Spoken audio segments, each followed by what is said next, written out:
첫 시간 주님께 안녕하세요. 대강교회 오훈 목사입니다. 2월 11일 수요일입니다. 하나님 우리에게 주신 말씀은 요한복음 7장 10절에서 24절까지 말씀입니다. 그 형제들이 명절에 올라간 후에 자기도 올라가시되 나타내지 않고 은밀히 가시니라.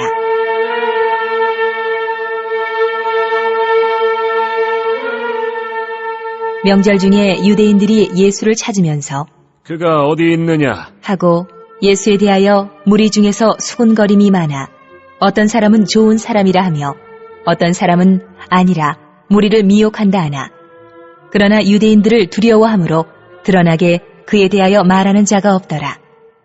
이미 명절의 중간이 되어 예수께서 성전에 올라가사 가르치시니 유대인들이 놀랍게 여겨 이르되 이 사람은 배우지 아니하였거늘 어떻게 그를 아느냐? 하니 예수께서 대답하여 이르시되 내 교훈은 내 것이 아니요 나를 보내신 이의 것이니라. 사람이 하나님의 뜻을 행하려 하면 이 교훈이 하나님께로부터 왔는지 내가 스스로 말함인지 알리라. 스스로 말하는 자는 자기 영광만 구하되 보내신 이의 영광을 구하는 자는 참되니 그 속에 불의가 없느니라. 모세가 너희에게 율법을 주지 아니하였느냐? 너희 중에 율법을 지키는 자가 없도다. 너희가 어찌하여 나를 죽이려 하느냐? 무리가 대답하되 당신은 귀신이 들렸도다. 누가 당신을 죽이려 하나이까? 예수께서 대답하여 이르시되 내가 한 가지 일을 행하매 너희가 다 이로 말미암아 이상히 여기는도다. 모세가 너희에게 할례를 행했으니 그러나 할례는 모세에게서 난 것이 아니요 조상들에게서 난 것이라. 그러므로 너희가 안식일에도 사람에게 할례를 행하느니라. 모세의 율법을 범하지 아니하려고 사람이 안식일에도 할례를 받는 일이 있거든 내가 안식일에 사람의 전신을 건전하게 한 것으로 너희가 내게 노여워하느냐? 외모로 판단하지 말고 공의롭게 판단하라. 하시니라. 아멘. 오늘 본문 말씀을 어제 본문과 연결해서 보면 좀 당황스럽습니다. 예수님의 형제들이 예수님을 추켜 세우면서 이제 자신을 세상에 나타내세요. 예루살렘으로 가세요. 이 명절 대목에 가셔야 뜨는 겁니다. 그때 예수님은 내 때가 아직 이르지 아니하였다 안 가실 것처럼 말씀하셨죠. 그런데 오늘 본문 보십시오. 형제들이 올라간 후에 바로 올라가십니다. 10절을 보면 은밀히 가셨다 이렇게 기록하고 있죠. 그리고 그렇게 몰래 가셨으면 끝까지 숨어 계셔야 하는 게 아닌가 하는데 명절 중간에 갑자기 성전 한복판에 나타나셔서 대놓고 가르치기 시작하시죠. 안 간다더니 왜 가셨는가? 또 숨어서 가셨으면 왜 자신을 드러내셨을까? 우리가 먼저 알아야 할 것은 예수님은 사람의 요구대로 움직이시지를 않습니다. 항상 하나님의 계획을 따라서 가십니다. 형제들이 형, 세상에 자신을 나타내 이제 스타가 돼야지라고 요구할 때 그 요구에 응해서 가시는 것은 하나님의 뜻이 아니죠. 예수님이 안 가시겠다라고 하신 것은 그런 방식으로 안 가시겠다는 겁니다. 그러나 하나님이 정하신 때에는 내가 가겠다 그러는 것이죠. 그리고는 은밀히 가십니다. 그 은밀히 가시는 이유는 유대 지도자들이 지금 예수님을 죽이려고 하고 있기 때문입니다. 지금은 죽을 때가 아니거든요. 십자가에서 하나님의 영광이 드러날 때가 아직 이르지 않았기 때문이죠. 죽음이 무서워서가 아닙니다. 그리고 주님은 성전에 도착하신 후에는 분명히 자신을 드러내십니다. 왜냐하면 하나님의 말씀 진리를 선포하시는 것이 주님 삶의 목적이기 때문입니다. 사람들이 예수님의 말씀을 듣고 놀래죠.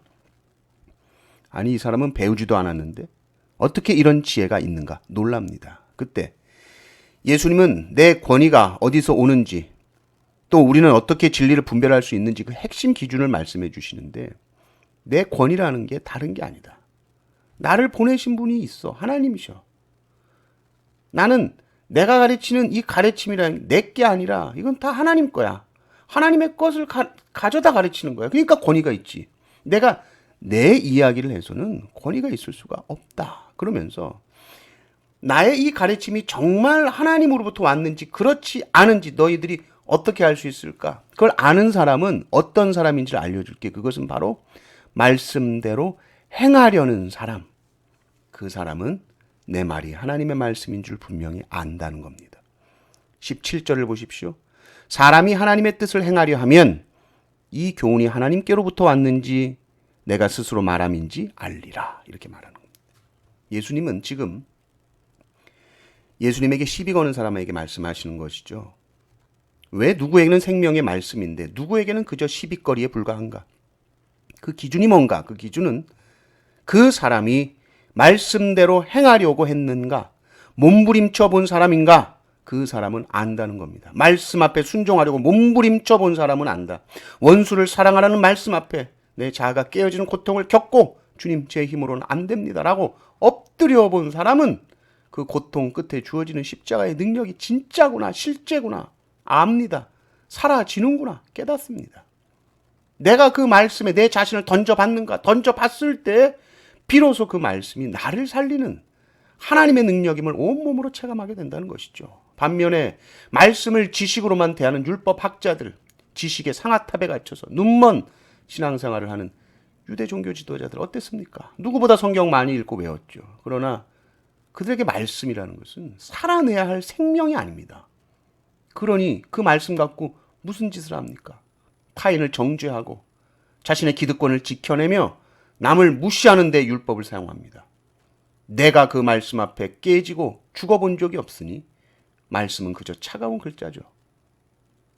그러니 지금 이들 앞에 하나님의 진리이신 예수님이 그들 눈앞에 살아계셔도 그들은 그 말씀의 주인이신 예수님을 알아보지 못했습니다. 왜냐하면 그들 마음속에는 하나님의 뜻을 행하려는 의지가 없죠. 자기 의를 드러내려는 욕망만 가득했기 때문입니다. 여러분에게 하나님의 말씀은 어떤 의미인가요? 오늘 나의 삶을 뒤흔드는 살아있는 말씀입니까? 아니면 머리로만 하는 지식입니까? 오늘 내 삶의 현장 속에서 말씀 한 구절 붙들고 자아를 꺾는 그 한 번의 순종이 우리를 참된 진리 가운데 인도하는 줄을 믿습니다. 그때 비로소 이 말씀은 정말 하나님의 말씀이구나 고백하게 될 줄 믿습니다. 이 은혜가 넘치시기를 주님의 이름으로 축원합니다. 아멘.